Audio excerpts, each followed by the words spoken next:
തിരുനാമം വീണ്ടും മഹത്വപ്പെടുമാറാകട്ടെ. വചനം പഠിക്കുവാനായിട്ട് നമുക്ക് ഒരുമിച്ച് കൂടിയിരിക്കുവാൻ ദൈവം തന്ന സാവകാശത്തെ ഓർത്ത് ദൈവത്തെ മഹത്വപ്പെടുത്താം. നമ്മൾ കഴിഞ്ഞ ക്ലാസ്സുകൾ ചിന്തിച്ചു കൊണ്ടിരുന്ന വിഷയത്തെ തുടർമാനമായിട്ട് ഇന്നും ചില കാര്യങ്ങൾ കൂടി അതിനോടനുബന്ധിച്ച് ചിന്തിക്കുവാനായിട്ട് ദൈവത്തിൽ ആശ്രയിച്ച് ഇരിക്കുന്നു. നമുക്ക് വളരെ പ്രാർത്ഥനയോടുകൂടി തന്നെ ദൈവസന്നിധിയിൽ ആയിരിക്കാം. നമ്മൾ കഴിഞ്ഞ ക്ലാസ്സിൽ പ്രധാനമായിട്ടും ചിന്തിച്ചത് അപ്പോസ്തലനായ പൗലോസ് തീത്തോസിന് എഴുതിയ ലേഖനം 2-ാമത്തെ അധ്യായത്തിൽ നിന്നാണ് നമ്മൾ ചിന്തിച്ചത്. നമ്മുടെ പ്രധാന വിഷയം എന്ന് പറയുന്നത് സഭാകുടുംബത്തിലെ യോഗ്യമായ നടത്ത എന്നുള്ള വിഷയത്തെ ആസ്പദമാക്കിയാണ് നമ്മൾ കഴിഞ്ഞ ക്ലാസ്സിൽ ഏറെക്കുറെ കാര്യങ്ങൾ ചിന്തിച്ചത്. ഇന്നും അതിനോടനുബന്ധിച്ച് തന്നെ ചില കാര്യങ്ങൾ 2-ാം അധ്യായത്തിൽ നിന്നും ചിന്തിക്കുവാനായിട്ട് ആഗ്രഹിക്കുന്നു.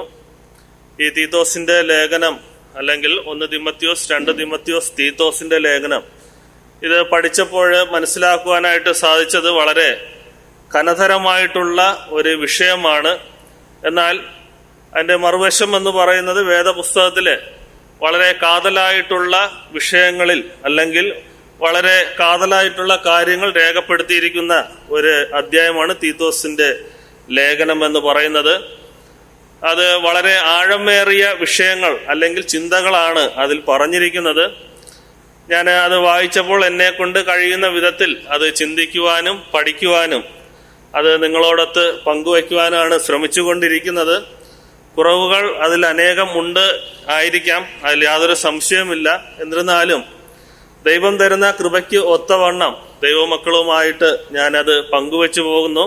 നമുക്ക് തുടർന്നും 2-ാമത്തെ അധ്യായത്തിൽ നിന്നും ഇന്ന് അല്പമായിട്ടുള്ള കാര്യങ്ങൾ പഠിക്കാം. കഴിഞ്ഞ ക്ലാസ്സിൽ നമ്മൾ ചിന്തിച്ചത് എന്താണ് പത്യ ഉപദേശം എന്താണെന്നുള്ള കാര്യം. 2-ാമത്തെ അധ്യായം 1-ാമത്തെ വാക്യത്തിൽ നിന്നാണ് നമ്മൾ ചിന്തിച്ചത്. പത്യോപദേശം എന്താണെന്നുള്ള കാര്യം നമ്മൾ നോക്കുകയുണ്ടായി. കൂടാതെ അതിനോടനുബന്ധിച്ച് കർത്താവായ യേശു ക്രിസ്തുവിന്റെ ഉപദേശങ്ങളെ കുറിച്ച് പുതിയ നിയമത്തിൽ നിന്ന് നമ്മൾ ചില കാര്യങ്ങൾ ചിന്തിക്കുകയുണ്ടായി. കൂടാതെ തന്നെ 2-ാമത്തെ വാക്യത്തിൽ അല്ലെങ്കിൽ 3-ാമത്തെ വാക്യത്തിന്റെ തുടക്കത്തിൽ അവിടെ വൃദ്ധന്മാർ അല്ലെങ്കിൽ വൃദ്ധമാർ, ഏജ്ഡ് മെൻ, ഏജ്ഡ് വുമൺ, അവരെ കുറിച്ച് ഇവരുടെ സ്വഭാവ സവിശേഷതകൾ, അവരുടെ നടപ്പ് അല്ലെങ്കിൽ നടത്ത, അവരുടെ വിശ്വാസ്യമായിട്ടുള്ള നടത്ത എങ്ങനെ ആയിരിക്കണം എന്നുള്ള കാര്യങ്ങളാണ് നമ്മൾ ഇത്രയും കാര്യങ്ങളാണ് പ്രധാനമായിട്ടും കഴിഞ്ഞ ക്ലാസ്സിൽ ചിന്തിച്ചത്. ഇന്ന് അതിൻ്റെ മുന്നോട്ടുള്ള വാക്യങ്ങൾ നമുക്ക് വായിക്കാം. തീത്തോസിന്റെ ലേഖനം അതിൻ്റെ 2-ാമത്തെ അധ്യായം അതിൻ്റെ 4 മുതലുള്ള വാക്യങ്ങൾ ഞാൻ താഴോട്ട് വായിക്കാം. ദൈവവചനം ദുഷിക്കപ്പെടാതിരിക്കേണ്ടതിന് യൗവനക്കാരത്തികളെ ഭർതൃപ്രിയന്മാരും പുത്രപ്രിയന്മാരും സുബോധവും പാതിവൃത്യമുള്ളവരും വീട്ടുകാര്യം നോക്കുന്നവരും ദയയുള്ളവരും ഭർത്താക്കന്മാർക്ക് കീഴ്പ്പെടുന്നവരും ആയിരിക്കാൻ ശീലിപ്പിക്കേണ്ടതിന് നന്മ ഉപദേശിക്കുന്നവരായിരിക്കണം എന്നും പ്രബോധിപ്പിക്കുക. ഔവണ്ണം യൗവനക്കാരെയും സുബോധമുള്ളവരായിരിക്കാൻ പ്രബോധിപ്പിക്കുക. വിരോധി നമ്മെക്കൊണ്ട് ഒരു തിന്മയും പറവാൻ വകയില്ലാതെ ലജ്ജിക്കേണ്ടതിന് സകലത്തിലും നിന്നെ തന്നെ സൽപ്രവർത്തികൾക്ക് മാതൃകയാക്കി കാണിക്കുക. ഉപദേശത്തിൽ നിർമ്മലതയും ഗൗരവവും ആക്ഷേപിച്ചു കൂടാത്ത പത്യവചനവും ഉള്ളവൻ ആയിരിക്കുക. നമ്മൾ കഴിഞ്ഞ ക്ലാസ്സിൽ ഉപദേശത്തോടുള്ള ബന്ധത്തിൽ അത് പഠിച്ചതിൻ്റെ തുടർമാനമായിട്ട് ഉള്ള വാക്യങ്ങളാണ് നമ്മളിപ്പോൾ വായിച്ചത്. നമ്മൾ പ്രധാനമായിട്ടും ഞാൻ സൂചിപ്പിച്ചതുപോലെ സഭാജീവിതവും കുടുംബജീവിതവും ഇത് ഒരു നാണയത്തിന്റെ 2 വശങ്ങളായിട്ട് തന്നെ ഇരിക്കുന്നു. നാം കുടുംബത്തിൽ എങ്ങനെ ആയിരിക്കുന്നോ അതുപോലെ തന്നെ സഭയിൽ നമ്മൾ ആയിരിക്കണം. അല്ലെങ്കിൽ കുടുംബത്തിൽ നമ്മൾ വേറൊരു കാഴ്ച, അല്ലെങ്കിൽ കുടുംബത്തിൽ ഒരു അച്ചടക്കമില്ലായ്മ അല്ലെങ്കിൽ ഒരു കൃത്യത ഇല്ലാത്ത ഒരു അവസ്ഥ, അത് സഭയിൽ നമ്മൾ ആയിരിക്കുമ്പോൾ ആ ഒരു അലംഭാവത്തോടു കൂടി തന്നെ ആയിരിക്കും. എന്നാൽ സഭാജീവിതവും കുടുംബജീവിതവും തമ്മിൽ വളരെയധികം ബന്ധമുള്ളതായിട്ട് നമുക്കിത് പഠിക്കുമ്പോൾ നമുക്ക് കാണുവാനായിട്ട് സാധിക്കും. ഇതിൽ പ്രധാനമായിട്ടും ഈ 3-ാമത്തെ വാക്യം മുതൽ താഴോട്ട് പറഞ്ഞിരിക്കുന്നത് വൃദ്ധന്മാർ വൃദ്ധമാരെ കുറിച്ച് ആണെങ്കിലും ഒരു മാതാവ് പിതാവ് അല്ലെങ്കിൽ മാതാപിതാക്കൾ കുടുംബത്തിൽ മക്കൾക്ക് എങ്ങനെ മാതൃക ഉള്ളവർ ആയിരിക്കണം എന്നുകൂടി നമ്മൾ ഇതിനോടനുബന്ധിച്ച് ചിന്തിക്കേണ്ടത് ആവശ്യമായിട്ടുള്ള കാര്യമാണ്. അതായത് മാതാപിതാക്കൾ കുടുംബത്തിൽ തൻ്റെ മക്കൾക്ക് എത്രത്തോളം മാതൃകയായിരിക്കുന്നുവോ അതുപോലെ തന്നെ സഭയിലും അവർ മാതൃക ഉള്ളവരായിരിക്കണം. ഒരിക്കലും കുടുംബജീവിതത്തിൽ മക്കൾക്ക് മാതൃകയില്ലാത്ത ഒരു പാരന്റിങ് അല്ലെങ്കിൽ മാതാവും പിതാവും അവർക്ക് ഒരിക്കലും ഒരു സഭയിൽ മറ്റുള്ളവരെ ഉപദേശിപ്പാനോ അല്ലെങ്കിൽ നന്മ ഉപദേശിപ്പാനോ ഒന്നും അവർക്ക് സാധിക്കുകയില്ല, അല്ലെങ്കിൽ അവരുടെ ഉപദേശം ആരും അംഗീകരിക്കത്തില്ല. അപ്പോൾ നമ്മൾ പ്രധാനമായിട്ടും ചിന്തിക്കേണ്ടുന്ന ഒരു കാര്യം, ഒരു വിശ്വാസിയുടെ കുടുംബജീവിതത്തിൽ ആ മാതാപിതാക്കൾക്ക് മക്കളോടുള്ള ബന്ധത്തിൽ വളരെയധികം ഉപദേശത്തിലായാലും അവരെ കാര്യങ്ങൾ ക്രമീകരിക്കുന്നതിലായാലും വളരെയധികം മാതാപിതാക്കൾക്ക് ഉത്തരവാദിത്തമുണ്ട് എന്ന് നമ്മൾ ഓർക്കേണ്ടുന്ന ഒരു കാര്യമായിട്ട് ഇരിക്കുന്നു. നമ്മൾ ഈ 2-ാമത്തെ അധ്യായം 5 മുതൽ 7 വരെ വായിച്ച വാക്യത്തിൽ മാതാപിതാക്കളോടുള്ള ബന്ധത്തിൽ അവിടെ പറഞ്ഞിരിക്കുന്ന വൃദ്ധന്മാർ ഏജ്ഡ് ആയിട്ടുള്ള, ഞാൻ ഇങ്ങനെ തന്നെ പറയുന്നു, മാതാപിതാക്കൾ അവരോടുള്ള ബന്ധത്തിൽ പ്രധാനമായിട്ടും 3 കാര്യങ്ങൾ ഈ വായിച്ച വാക്യത്തിൽ പറയുന്നു. ഒന്നാമതായിട്ട് 2-ാമത്തെ അധ്യായം അതിൻ്റെ 5-ാമത്തെ വാക്യത്തിൽ പറയുന്നു, അവരെ നന്മ ഉപദേശിക്കുന്നവർ ആയിരിക്കണം. 7-ാമത്തെ വാക്യത്തിൽ വരുമ്പോൾ ഉപദേശത്തിൽ നിർമ്മലതയും ഗൗരവവും ആക്ഷേപിച്ചു കൂടാത്ത പഥ്യവചനവും ഉള്ളവൻ ആയിരിക്കാം. 7-ാമത്തെ വാക്യത്തിൽ അവസാനം പറയുന്നു, സൽപ്രവർത്തികൾക്ക് മാതൃകയാക്കി കാണിക്കാം. അപ്പോൾ ഈ പ്രധാനമായിട്ടും കുടുംബജീവിതത്തോടുള്ള ബന്ധത്തിൽ, മക്കളോടുള്ള ബന്ധത്തിൽ മാതാപിതാക്കൾ ഈ 3 കാര്യങ്ങളും പ്രധാനമായിട്ടും അവരുടെ ജീവിതത്തിൽ ഉണ്ടായിരുന്നേ പറ്റത്തുള്ളൂ എന്നാണ് നമുക്ക് ഈ വേദഭാഗം പഠിക്കുമ്പോൾ നമുക്ക് മനസ്സിലാക്കുവാനായിട്ട് സാധിക്കുന്നത്.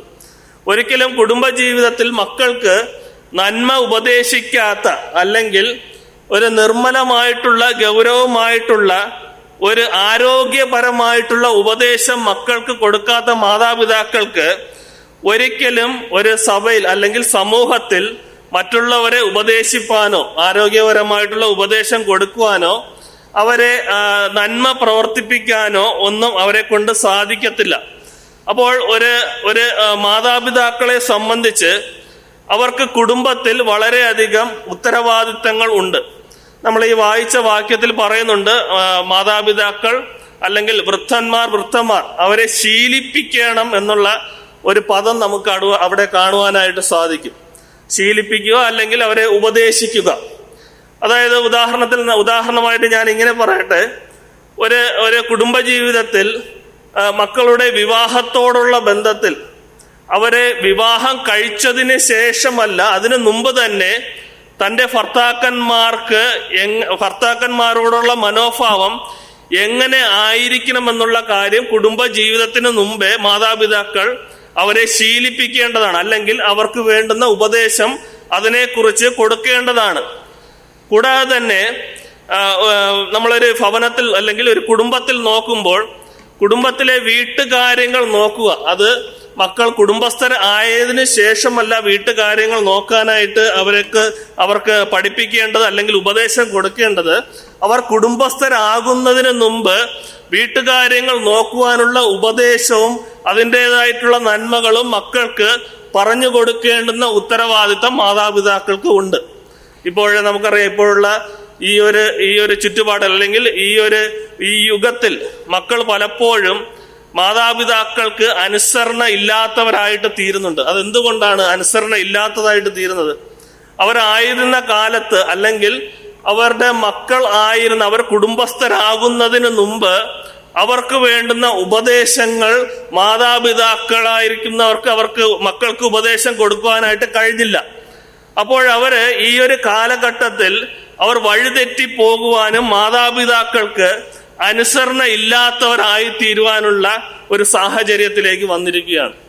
അപ്പോൾ ഇവിടെ പ്രധാനമായിട്ട് പറയുന്നത് അവരെ ശീലിപ്പിക്കണം എല്ലാ കാര്യങ്ങളും, അല്ലെങ്കിൽ ഒരു കുടുംബജീവിതത്തോടുള്ള ബന്ധത്തിലായാലും വീട്ടുകാര്യം നോക്കുന്നതിനോടുള്ള ബന്ധത്തിലായാലും സഭയിൽ എങ്ങനെ ആയിരിക്കണം എന്നുള്ള കാര്യത്തിലായാലും മാതാപിതാക്കൾക്ക് വളരെയധികം ഉത്തരവാദിത്വമുണ്ട്. അല്ലാതെ ഉത്തരവാദിത്വങ്ങൾ മുഴുവനും ഒരു സഭയ്ക്ക് ആയിട്ട് അല്ല പറയുന്നത്. ഒരു സഭാജീവിതത്തോടുള്ള ബന്ധത്തിലായാലും കുടുംബജീവിതത്തോടുള്ള ബന്ധത്തിലായാലും മാതാപിതാക്കൾക്കാണ് വളരെയധികം അതിൻ്റെതായിട്ടുള്ള ഉത്തരവാദിത്തങ്ങൾ ഉള്ളത്. അത് നമ്മൾ ശ്രദ്ധിക്കേണ്ടുന്ന ഒരു കാര്യമാണ്. മാതാപിതാക്കൾ എങ്ങനെ ആയിരിക്കുന്നുവോ അതുപോലെ ആയിരിക്കും മക്കളുടെ വളർച്ച എന്ന് പറയുന്നത്. അല്ലാതെ ഞാൻ ഒരു പിതാവ് ആയിരിക്കുമ്പോൾ ഞാൻ ഉപദേശപരമായിട്ട് കാര്യങ്ങളൊന്നും ചെയ്യാതെ അല്ലെങ്കിൽ നന്മ ചെയ്യാതെ അത് മക്കൾക്ക് പറഞ്ഞു കൊടുത്ത് അവർ ചെയ്യുക എന്ന് പറയുമ്പോൾ അത് അവർ അംഗീകരിക്കാതെ വരും. അപ്പോൾ എന്നെ കണ്ടാണ് എൻ്റെ മക്കൾ പഠിച്ചു വളരുന്നത്. അപ്പോൾ ഉപദേശം അല്ലെങ്കിൽ സൽപ്രവർത്തികൾ നമ്മൾ മക്കൾക്ക് ചെയ്തു കാണിക്കുകയും പഠിപ്പിക്കുകയും തന്നെ വേണം. അതാണ് ഇത് പ്രധാനമായിട്ടും ഈ വാക്യങ്ങളിൽ പറയുന്നത്. നമ്മൾ ഒന്ന് രണ്ട് ഉദാഹരണങ്ങൾ അല്ലെങ്കിൽ മാതാപിതാക്കൾ മക്കൾക്ക് മാതൃക ഉള്ളവർ ആയിരിക്കണം. അല്ലെങ്കിൽ ഏജ്ഡ് ആയിട്ടുള്ള വൃദ്ധന്മാർ അവര് പ്രായമുള്ളവര് മറ്റുള്ള മക്കൾക്ക് അവരുടെ മക്കൾക്ക് മാതൃക ഉള്ളവർ ആയിരിക്കണമെന്ന് പറയുമ്പോൾ നമ്മൾ ഒന്ന് രണ്ട് ഉദാഹരണങ്ങൾ അതിനോട് അനുബന്ധിച്ച് നമ്മൾ ചിന്തിക്കേണ്ടത് ആവശ്യമാണ്. അതായത് ഗുഡ് പാരന്റിങ് അല്ലെങ്കിൽ നല്ല ഒരു മാതൃത്വം അല്ലെങ്കിൽ മക്കളെ വളർത്തുന്നതിൽ ഉള്ള ഒരു ശരിയായിട്ടുള്ള ഒരു മനോഭാവം. നമുക്ക് ഒന്ന് രണ്ട് ഉദാഹരണങ്ങൾ അതിനോടനുബന്ധിച്ച് നമുക്ക് ചിന്തിക്കാം. പഴയ നിയമത്തിലാണ്. നമ്മൾ രാജാക്കന്മാരുടെ 1-ാം പുസ്തകം അതിലെ 9-ാമത്തെ അധ്യായം അതിൻ്റെ 4-ാമത്തെ വാക്യത്തിലോട്ട് വരുമ്പോൾ അവിടെ പറയുന്നു, അതായത് അവിടെ യഹോവ ശലോമോനോട് പറയുന്ന വാക്കുകളാണ് അവിടെ പറയുന്നത്. അവിടെ പറയുന്നത്, ഞാൻ നിന്നോട് കൽപ്പിച്ചതൊക്കെയും ചെയ്യുവാൻ തക്കവണ്ണം എൻ്റെ മുമ്പാകെ ഹൃദയ നിർമ്മലതയോടും പരമാർത്ഥതയോടും കൂടെ നിന്റെ അപ്പനായ ദാവീദ് നടന്നതുപോലെ നടക്കുകയും എൻ്റെ ചട്ടങ്ങളും വിധികളും പ്രമാണിക്കുകയും ചെയ്യുക. അതായത് ഒരു പിതാവ് എങ്ങനെ മക്കൾക്ക് മാതൃക ഉള്ളവനായിരിക്കണം എന്നുള്ള ഒരു വാക്യമാണ് അവിടെ പ്രധാനമായിട്ടും പറയുന്നത്. അതായത് അവിടെ ശലോമോനോട് യഹോവ പറയുന്ന വാക്കുകളാണ്, നിന്റെ അപ്പനായ ദാവീദ് നടന്നതുപോലെ നടക്കണം, എൻ്റെ ചട്ടങ്ങളും വിധികളും നീ പ്രമാണിക്കണം. അതായത് ദാവീദ് പ്രമാണിച്ചതുപോലെ നീയും അത് പ്രമാണിക്കണമെന്നുള്ള ഒരു കാര്യം അവിടെ കർത്താവ് യഹോവ അവിടെ ശലോമോനോട് പറയുന്നതായിട്ട് നമുക്ക് കാണുവാനായിട്ട് സാധിക്കും. അതിന്റെ സാഹചര്യങ്ങളൊക്കെ നമുക്കറിയാം, ഞാൻ അതിലോട്ട് കടക്കുന്നില്ല. കൂടാതെ തന്നെ നമ്മൾ ദിനവൃത്താന്തങ്ങളുടെ 2 ദിനവൃത്താന്തം അതിന്റെ 17-ാമത്തെ അധ്യായത്തിലോട്ട് വരുമ്പോൾ അവിടെ 2 ദിനവൃത്താന്തം 17-ന്റെ 3-ാമത്തെ വാക്യത്തിൽ വരുമ്പോൾ അവിടെ പറയുന്ന ഒരു വാക്യമുണ്ട്. യഹോശാഫാത്ത് തന്റെ പിതാവായ ദാവീദിന്റെ ആദ്യത്തെ വഴികളിൽ നടക്കുകയും ബാൽ വിഗ്രഹങ്ങളെ ആശ്രയിക്കാതെ തന്റെ പിതാവിന്റെ ഭവനത്തിൽ അന്വേഷിക്കുകയും ചെയ്തു. അവിടെ യഹോശാഫാത്തിന്റെ പിതാവായ ദാവീദിനെ കുറിച്ച് അവിടെയും നല്ല കാര്യങ്ങൾ അവിടെ പറയുന്നതായിട്ട് നമുക്ക് കാണുവാനായിട്ട് സാധിക്കും. ദാവീദ് നടന്ന വഴികളിൽ നടക്കുകയും കാൽ വിഗ്രഹങ്ങളെ ആശ്രയിക്കാതെ ഇരിക്കുകയും ചെയ്തു. അത് നല്ലൊരു മാതൃകയായിട്ട് നമുക്ക് അവിടെ ദാവീദിനെ നമുക്ക് അവിടെ കാണുവാനായിട്ട് സാധിക്കും. കൂടാതെ തന്നെ അതേ പുസ്തകത്തിൽ തന്നെ 26-ാമത്തെ അധ്യായത്തിൽ വരുമ്പോൾ അവിടെ 4-ാമത്തെ വാക്യത്തിൽ പറയുന്നു, അവൻ തന്റെ അപ്പനായ അമസ്യാവ് ചെയ്തതുപോലെയൊക്കെയും യഹോവയ്ക്ക് പ്രസാദമായുള്ളത് ചെയ്തു. അതായത് അവിടെ ഉസ്യാവിനെ കുറിച്ച് പറയുന്നതാണ്. അവിടെ അമസ്യാവിന്റെ അപ്പനായ ഉസ്യാവിനെ കുറിച്ച് പറയുന്നതാണ്. അതായത് യഹോവയ്ക്ക് പ്രസാദമായുള്ളത് ചെയ്തു. അവിടെയും വളരെയധികം ഒരു നല്ല മാതൃകയുള്ള ഒരു പിതാവായിട്ട് അവിടെ എടുത്തു കാണിച്ചിരിക്കുന്നതായിട്ട് നമുക്ക് കാണുവാനായിട്ട് സാധിക്കും. ഇങ്ങനെ എൻ്റെ ചിന്തയിൽ വന്ന ഉദാഹരണങ്ങളാണ് ഞാൻ പറഞ്ഞത്. ഇങ്ങനെ അനേക ഉദാഹരണങ്ങൾ മാതാപിതാക്കൾ മക്കൾക്ക് മാതൃക ഉള്ളവരായിരുന്നു എന്നുള്ള അനേക ഉദാഹരണങ്ങൾ നമുക്ക് വേദപുസ്തകത്തിൽ അവിടെ ഇവിടെയായിട്ടൊക്കെ നമുക്ക് കാണുവാനായിട്ട് സാധിക്കും. കൂടാതെ തന്നെ ഒരു നല്ലൊരു ഉദാഹരണം നമ്മൾ പുതിയ നിയമത്തിൽ വരുമ്പോൾ അവിടെ നമുക്ക് കാണുവാനായിട്ട് സാധിക്കും.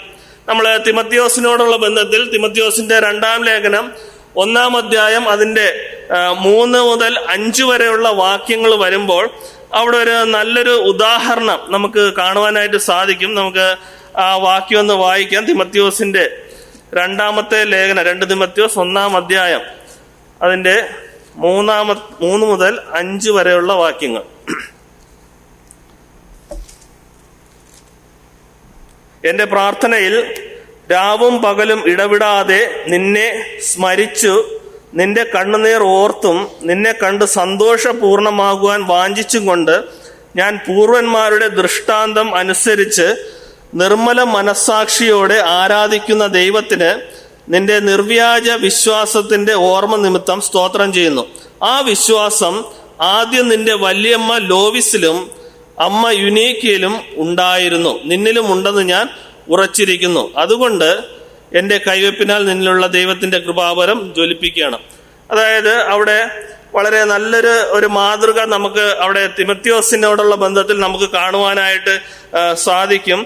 അതായത് തിമത്യോസിന്റെ വല്യമ്മ, ആ വിശ്വാസം ആദ്യം നിന്റെ വല്യമ്മ ലോവിസിലും, വല്യമ്മ അതായത് അമ്മയിലല്ല, നിന്റെ വല്യമ്മ ലോവിസിലും നിനക്ക് ഇവരൊക്കെ മാതൃകയുള്ളവരായിരുന്നു. കൂടാതെ തന്നെ നിന്റെ അമ്മ യൂനിക്കയിലും അത് ഉണ്ടായിരുന്നു. അപ്പോ അവരൊക്കെ തിമത്യോസിന് വളരെയധികം മാതൃക ഉള്ളവർ ആയിരുന്നു എന്ന് നമുക്ക് കാണുവാനായിട്ട് സാധിക്കും. അപ്പോൾ ഞാൻ പറഞ്ഞതിന്റെ ഉദ്ദേശം, നമ്മുടെ മക്കളോടുള്ള ബന്ധത്തിൽ അവരൊക്കെ ഒരുപക്ഷെ അവര് ചൂണ്ടിക്കാണിക്കണം, എൻ്റെ പിതാവ് അല്ലെങ്കിൽ മാതാവ് എനിക്ക് മാതൃകയുള്ള ഒരു ജീവിതമായിരുന്നു, അല്ലെങ്കിൽ അവരുടെ വിശ്വാസം ഏറ്റവും വലിയ മാതൃകയുള്ള ഒരു വിശ്വാസമായിരുന്നുവെന്ന് അവർ ചൂണ്ടിക്കാണിക്കണം. അല്ലാതെ മാതാപിതാക്കൾ വിശ്വസ്തരല്ലാതെ അല്ലെങ്കിൽ വിശ്വാസമില്ലാതെ അവര് പിന്നോക്കം അല്ലെങ്കിൽ പുറകിലോട്ടുള്ളവരാണെങ്കിൽ അതിൻ്റെതായ പ്രതിഫലനം മക്കൾക്കും ഉണ്ടാകും, അതിൽ യാതൊരു സംശയവുമില്ല. നമ്മൾ പുതിയ നിയമത്തിൽ എബ്രായർക്ക് എഴുതിയ ലേഖനം 13-ാം അധ്യായത്തിൽ വരുമ്പോൾ അവിടെ പറയുന്നുണ്ടല്ലോ, നിങ്ങളോട് ദൈവവചനം പ്രസംഗിച്ചു നിങ്ങളെ നടത്തിയവരെ ഓർത്തുകൊള്ളുവിൻ, അവരുടെ വിശ്വാസം അനുകരിപ്പിൻ. അപ്പോൾ നമുക്ക് മാതൃകയായിട്ട് അനേകര് ദൈവം തന്നിട്ടുണ്ട്, അല്ലെങ്കിൽ നമുക്ക് മാതൃക വച്ചേച്ച് പോന്ന അനേകരുണ്ട്. നമ്മൾ അവർക്കൊക്കെ മാതൃക ഉള്ളവരായിരിക്കണം. അല്ലാതെ ഒരു മാതൃക അല്ലാത്ത, സൽപ്രവർത്തികൾ അല്ലാത്ത ഒരു ജീവിതം ദൈവം നമ്മിൽ നിന്നും പ്രതീക്ഷിക്കുന്നില്ല. അല്ലെങ്കിൽ ഒരു ദൈവമകന് അല്ലെങ്കിൽ ഒരു സഹോദരന് സഹോദരിക്ക് നാം ഒരു ഉപദേശം, ശരിയായിട്ടുള്ള ഉപദേശം കൊടുക്കുകയാണെങ്കിൽ ഞാനത് പാലിച്ചേ മതിയാകുകയുള്ളൂ, അല്ലെങ്കിൽ ഞാനത് എൻ്റെ ജീവിതത്തിൽ പ്രാവർത്തികമാക്കിയിട്ട് ആ ഒരു ഉപദേശം മറ്റുള്ളവർക്ക് കൊടുക്കുവാനായിട്ട് സാധിക്കത്തുള്ളൂ. അല്ലെങ്കിൽ പറ്റുന്നത് അവർ തിരിച്ചു ചോദിക്കും, സഹോദരൻ ഈ ഉപദേശം അത് ചെയ്യുന്നുണ്ടോ എന്നുള്ളൊരു ചോദ്യം തിരിച്ചു വരും. അപ്പോൾ ഞാൻ പറഞ്ഞതിൻ്റെ ഉദ്ദേശം, മക്കൾക്കല്ല, മാതാപിതാക്കൾക്ക് മക്കളെ പരിശീലിപ്പിക്കുന്നതിനും വളർത്തുന്നതിനും വളരെയധികം ഉത്തരവാദിത്വം ഉണ്ട്. ഞാൻ പറഞ്ഞ വിഷയം അത് വിടുകയാണ്. രണ്ടാമതായിട്ട് ഒരു കാര്യമെന്ന് പറയും, നമ്മൾ വായിച്ച വാക്യത്തിനോടുള്ള ബന്ധത്തില് ആ 2-ാം അധ്യായത്തിൽ പറയുന്ന ഒരു കാര്യമാണ് നന്മയുടെ കാര്യം, അല്ലെങ്കിൽ നന്മ ഉപദേശിക്കുന്ന ഒരു കാര്യം. ഞാൻ കുടുംബജീവിതം തന്നെ അതും എടുത്തു പറയുന്നു. ഒരു ഭാര്യ ഭർത്താവിനോടുള്ള ബന്ധത്തിൽ ഇത് വൃദ്ധന്മാർ അല്ലെങ്കിൽ ഏജ്ഡ് വുമൺ അവരെ കുറിച്ചാണല്ലോ കൂടുതലും പറഞ്ഞിരിക്കുന്നത്. അപ്പോൾ ഒരു ഭാര്യയോടുള്ള ബന്ധത്തിൽ ഭാര്യ ഭർത്താവിന് നന്മ ഉപദേശിക്കുന്നവൻ ആയിരിക്കണം. എന്നിരുന്നാലേ മക്കൾക്ക് നമുക്ക് നന്മ പറഞ്ഞു കൊടുക്കുവാനായിട്ട് സാധിക്കത്തുള്ളൂ, അവർ അനുസരിക്കത്തുള്ളൂ. അപ്പോൾ ആദ്യം ചെയ്യേണ്ടുന്നത് മാതാപിതാക്കളാണ് ആദ്യം അവർക്ക് മാതൃകയായി ഇരിക്കേണ്ടുന്നത്. ഞാൻ 1-2 ഉദാഹരണങ്ങൾ അതിനോടുള്ള ബന്ധത്തിൽ പറയാം. ഭാര്യ ഭർത്താവിന് നന്മ ഉപദേശിക്കുന്നവർ ആയിരിക്കണം. അതും ഞാൻ പഴയ നിയമത്തിൽ തന്നെ 1-2 വാക്യങ്ങൾ അതിനോടുള്ള ബന്ധത്തിൽ ഞാൻ പറയുന്നു. ന്യായാധിപന്മാരുടെ പുസ്തകം അതിന്റെ 13-ാമത്തെ അധ്യായം 21 മുതലുള്ള വാക്യങ്ങൾ. ന്യായാധിപന്മാരുടെ പുസ്തകം 13-ാം അധ്യായം അതിന്റെ 21 മുതലുള്ള വാക്യങ്ങൾ. യഹോവയുടെ ദൂതൻ മനോഹയ്ക്കും ഭാര്യയ്ക്കും പിന്നെ പ്രത്യക്ഷനായില്ല. അങ്ങനെ അത് യഹോവയുടെ ദൂതനെന്ന് മനോഹ അറിഞ്ഞു. ദൈവത്തെ കണ്ടതുകൊണ്ട് നാം മരിച്ചു പോകുമെന്ന് മനോഹ ഭാര്യയോട് പറഞ്ഞു. ഭാര്യ അവനോട്, നമ്മെ കൊല്ലുവാൻ യഹോവയ്ക്ക് ഇഷ്ടമായിരുന്നു എങ്കിൽ അവൻ നമ്മുടെ കയ്യിൽ നിന്ന് ഹോമയാഗവും ഭോജനയാഗവും കൈക്കൊള്ളുകയോ ഇവയൊക്കെ നമുക്ക് കാണിച്ചു തരികയോ ഈ സമയത്ത് ഇതുപോലുള്ള കാര്യം നമ്മെ അറിയിക്കുകയോ ചെയ്യുകയില്ലായിരുന്നു എന്ന് പറഞ്ഞു. അപ്പോൾ അവിടെ ദൈവദൂതൻ പ്രത്യക്ഷമാവുന്ന കാര്യങ്ങളാണ് അതിൻ്റെ മുന്നോട്ടുള്ള വാക്യങ്ങളിൽ പറയുന്നത്. അപ്പോൾ ദൈവദൂതൻ അല്ലെങ്കിൽ ദൈവം പ്രത്യക്ഷമായപ്പോൾ അവിടെ മനോഹ പറയുന്നു, ദൈവത്തെ കണ്ടതുകൊണ്ട് നാം മരിച്ചു പോകും. അപ്പോൾ അവിടെ മനോഹയുടെ ഭാര്യ ഒരു നന്മ അല്ലെങ്കിൽ ശരിയായിട്ടുള്ള ഒരു ഉപദേശം, ഒരു നന്മ തൻ്റെ ഭർത്താവിന് പറഞ്ഞു കൊടുക്കുന്നതായിട്ട് കാണുവാൻ സാധിക്കും. അല്ല മനോഹയെ, ഇങ്ങനെയാണ് ഭാര്യ പറയുകയാണ്, നമ്മെ കൊല്ലുവാൻ യഹോവയ്ക്ക് ഇഷ്ടമായിരുന്നു എങ്കിൽ അവൻ നമ്മുടെ കയ്യിൽ നിന്ന് ഹോമയാകവും ഭോജനയാകവും കൈക്കൊള്ളുകയോ ഇവയൊക്കെയും നമുക്ക് കാണിച്ചു തരികയോ ഈ സമയത്ത് ഇതുപോലുള്ള കാര്യം നമ്മെ അറിയിക്കുകയോ ചെയ്യുകയില്ലായിരുന്നു. അപ്പോൾ പലപ്പോഴും നമ്മൾ പലവിധമായിട്ടുള്ള കാര്യങ്ങളിലൊക്കെ കുടുംബജീവിതത്തോടുള്ള ബന്ധത്തിൽ ഭർത്താവ് ഇങ്ങനെയുള്ള കാര്യങ്ങളിലൊക്കെ ആശയമായിട്ടുള്ള കുഴങ്ങിയിരിക്കുന്ന അവസ്ഥയിൽ ഒരു പ്രോത്സാഹനം എന്ന രീതിയിൽ ശരിയായിട്ടുള്ളൊരു നന്മ പറഞ്ഞു കൊടുക്കുന്ന ഒരു ഭാര്യയായിട്ട് മനോഹയുടെ ഭാര്യയെ നമുക്ക് കാണുവാനായിട്ട് സാധിക്കും. അപ്പോൾ ഇങ്ങനെ ആയിരിക്കണം നമ്മുടെ കുടുംബജീവിതത്തിലും. ഒരു ഭാര്യയെ സംബന്ധിച്ച് ഭർത്താവിന് നന്മ ഉപദേശിച്ച് അല്ലെങ്കിൽ നന്മ പറഞ്ഞു കൊടുക്കുന്ന ആ ഒരു മനോഭാവം ഉണ്ടായിരിക്കണം. അതിന് ഉദാഹരണമാണ് മനോഹയുടെ ഭാര്യ. ഞാൻ ഒന്ന് രണ്ട് ഉദാഹരണങ്ങളൂടെ പറയുന്നു. രാജാക്കന്മാരുടെ 2-ാം പുസ്തകം 4-ാം അധ്യായം അതിൻ്റെ 8 മുതലുള്ള വാക്യങ്ങൾ നമുക്ക് വായിക്കാം.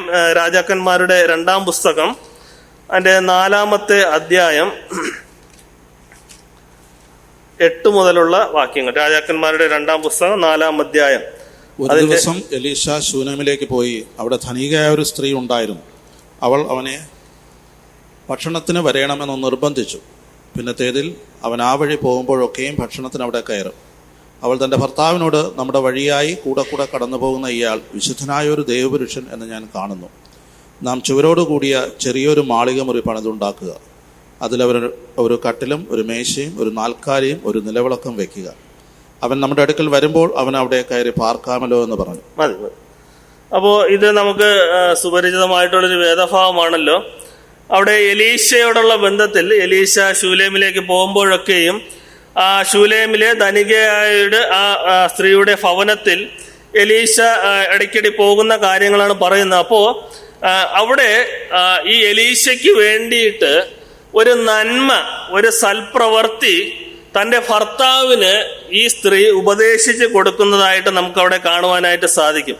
അവിടെ 9-ാമത്തെ വാക്യത്തിൽ വളരെ വ്യക്തമായിട്ട് അവിടെ പറഞ്ഞിട്ടുണ്ട്, അവൾ തൻ്റെ ഭർത്താവിനോട്, നമ്മുടെ വഴിയായി കൂടെ കടന്നു പോകുന്ന ഇയാൾ വിശുദ്ധനായ ഒരു ദൈവപുരുഷൻ എന്ന് ഞാൻ കാണുന്നു. നാം ചുവരോട് കൂടിയ ചെറിയൊരു മാളിക മുറി പണിതുണ്ടാക്കുക. അതിൽ അവനൊരു കട്ടിലും ഒരു മേശയും ഒരു നാൽക്കാലിയും ഒരു നിലവിളക്കും വയ്ക്കുക. അവൻ നമ്മുടെ അടുക്കൽ വരുമ്പോൾ അത് അവിടെ കയറി പാർക്കാമല്ലോ എന്ന് പറഞ്ഞു.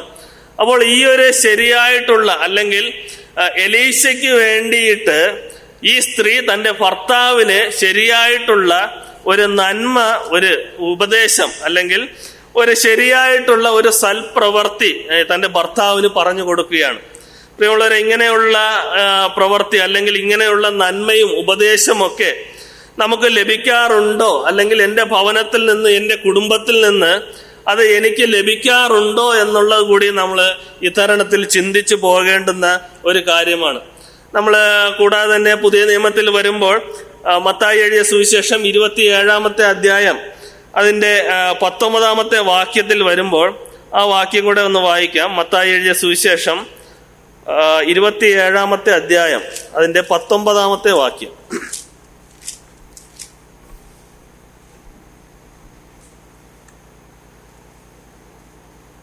അവൻ ന്യായാസനത്തിൽ ഇരിക്കുമ്പോൾ അവന്റെ ഭാര്യ ആളയച്ചു, ആ നീതിമാന്റെ കാര്യത്തിൽ ഇടപെടരുത്. അവൻ നിമിത്തം ഞാൻ ഇന്ന് സ്വപ്നത്തിൽ വളരെ കഷ്ടം സഹിച്ചു എന്ന് പറഞ്ഞു. എന്നാൽ ബർബാസിനെ ചോദിപ്പാനും യേശുവിനെ നശിപ്പാനും മഹാപുരോഹിതന്മാരും മൂപ്പന്മാരും പുരുഷാരത്തെ സമ്മതിച്ചു. അപ്പോൾ ഞാൻ പറഞ്ഞതിന്റെ പ്രധാന അർത്ഥമെന്ന് പറയുന്നത്, കുടുംബജീവിതത്തിൽ ഒരു ഭാര്യയോടുള്ള ബന്ധത്തിൽ അത് നന്മ ഉപദേശിക്കുന്നത് ആയിരിക്കണം. അത് ശരിയായിട്ടുള്ള രീതിയിൽ അല്ലെങ്കിൽ കുടുംബത്തിന് പ്രയോജനമായിട്ടുള്ള ഒരു ഉപദേശം കുടുംബജീവിതത്തിൽ അത് വന്നേ പറ്റത്തുള്ളൂ. എന്നാൽ മാത്രമേ നമ്മുടെ മക്കള് അതിന് മാതൃക ഉള്ളവരായിരിക്കുകയുള്ളൂ എന്ന് നമുക്ക് കാണുവാനായിട്ട് സാധിക്കും. ഞാൻ രണ്ടാമത്തെ പോയിന്റിലോട്ട് പോട്ടെ. ഈ കുടുംബജീവിതത്തോടുള്ള ബന്ധത്തിൽ തന്നെ മാതാപിതാക്കളോടുള്ള ബന്ധത്തിൽ ഈ മക്കളെ അല്ലെങ്കിൽ അവരുടെ മാതാപിതാക്കളുടെ മക്കളെ അച്ചടക്കത്തിൽ വളർത്താതെ നടക്കുന്ന മാതാപിതാക്കൾ, അവരുടെ കാര്യം കൂടി നമ്മൾ ചിന്തിക്കേണ്ടത് ആവശ്യമാണ്. അതായത് മക്കൾക്ക് മാതൃകയില്ലാതെ ഒരു നടന്നു പോകുന്ന അല്ലെങ്കിൽ ജീവിതം നയിക്കുന്ന മാതാപിതാക്കളുടെ കാര്യം നമ്മൾ ചിന്തിക്കേണ്ടത് ആണ്. അതായത് പാരന്റൽ വീക്ക്നെസ് ആൻഡ് സിൻ, ഒരു പാപത്തോട് കൂടിയുള്ള ഒരു പാരന്റിങ്, മക്കൾക്ക് മാതൃകയില്ലാത്ത ഒരു പാരന്റിങ്, അത് നമ്മൾ ചിന്തിക്കേണ്ടതാണ്. നമ്മൾ അത് പഴയ നിയമത്തിൽ തന്നെ 1-2 വാക്യങ്ങൾ അതിനോടൊന്ത് ബന്ധത്തിൽ ഉദാഹരണമായിട്ട് നമുക്ക് കാണുവാനായിട്ട് സാധിക്കും. നമ്മൾ ശമൂവേലിന്റെ 1-ാം പുസ്തകം 3-ാം അധ്യായം അതിന്റെ 13-14 വാക്യത്തിൽ യഹോവ ശമൂവേലിനോട് പറയുന്ന ചില വാക്കുകൾ നമുക്ക് കാണുവാനായിട്ട് സാധിക്കും. അതായത് ഏലിയുടെ പുത്രന്മാർ നീചന്മാരും യഹോവയെ ഓർക്കാത്തവരും ആയിരുന്നു. അതായത് ഏലിയുടെ പുത്രന്മാർ, അതായത് തൻ്റെ മക്കൾക്ക് മാതൃകയില്ലാത്ത ഒരു ജീവിതം നയിക്കുന്ന ഒരു ഏലിയെ കുറിച്ചാണ് അവിടെ കാണുന്നത്. നമുക്ക് ആ വാക്യം ഒന്ന് വായിക്കാം. ശമൂവേലിന്റെ 1-ാം പുസ്തകം 3-ാം അധ്യായം അതിന്റെ 13-14 വാക്യങ്ങൾ. അവന്റെ പുത്രന്മാർ ദൈവദൂഷണം പറയുന്ന അകൃത്യം അവൻ അറിഞ്ഞിട്ടും അവരെ ശാസിച്ചമർത്തായിക കൊണ്ട് ഞാൻ അവന്റെ ഭവനത്തിന് എന്നേക്കും ശിക്ഷ വിധിക്കും എന്ന് ഞാൻ അവനോട് കൽപ്പിച്ചിരിക്കുന്നു. ഏലിയുടെ ഭവനത്തിന്റെ അകൃത്യത്തിന് യാഗത്താലും വഴിപാടിനാലും ഒരു നാളും പരിഹാരം വരികയില്ല എന്ന് ഞാൻ ഏലിയുടെ ഭവനത്തോട് സത്യം ചെയ്തിരിക്കുന്നു. മതി. അവിടെ വളരെ വ്യക്തമായിട്ട് പറഞ്ഞിരിക്കുന്നു ഈ ഏലിയെ കുറിച്ച്. അതായത് തൻ്റെ മക്കളെ ശിക്ഷണത്തിൽ വളർത്താതെ അല്ലെങ്കിൽ പഥ്യോപദേശത്തിൽ, ആരോഗ്യപരമായിട്ടുള്ള ഉപദേശത്തിൽ വളർത്താത്തത് കൊണ്ട് അവിടെ പറയണം, അവരെ ശാസിച്ചമർത്താത്തത് കൊണ്ട് ഞാൻ തൻ്റെ ഭവനത്തിന് എന്നേക്കും ശിക്ഷ വിധിക്കും, അവൻ്റെ ഭവനത്തിന് എന്നേക്കും ശിക്ഷ വിധിക്കുമെന്ന് ഞാൻ അവനോട് കൽപ്പിച്ചിരിക്കുന്നു. ഏലിയുടെ ഭവനത്തിന്റെ അകൃത്യത്തിന് യാഗത്താലും വഴിപാടിനാലും ഒരു നാളും പരിഹാരം വരികയില്ല എന്ന് ഏലിയുടെ ഭവനത്തോട് സത്യം ചെയ്തിരിക്കുന്നു. അപ്പോൾ ഇവിടെ പറ്റിയ പ്രശ്നം എന്ന് പറയുന്നത്, തൻ്റെ മക്കളെ ശരിയായിട്ടുള്ള ഉപദേശത്തിൽ വളർത്തുവാനായിട്ട് ഏലിക്ക് കഴിഞ്ഞില്ല. അവിടെ വളരെ വ്യക്തമായിട്ട് പറയുന്നുണ്ട്, അവരെ ശാസിച്ചമർത്താത്തത് കൊണ്ട്. കുടുംബജീവിതത്തിൽ മക്കളോടുള്ള ബന്ധത്തിൽ അവരെ പഥ്യോപദേശത്തിലും ശാസനയിലും വളർത്തേണ്ടതാണ് മാതാപിതാക്കൾ. അപ്പോൾ ആ ഒരു വളർത്തൽ, മക്കളെ വളർത്തുന്നതിൽ ഇവിടെ ഏലി പരാജയപ്പെട്ടതായിട്ട് നമുക്ക് കാണുവാനായിട്ട് സാധിക്കും. ഏലി പരാജയപ്പെട്ടു.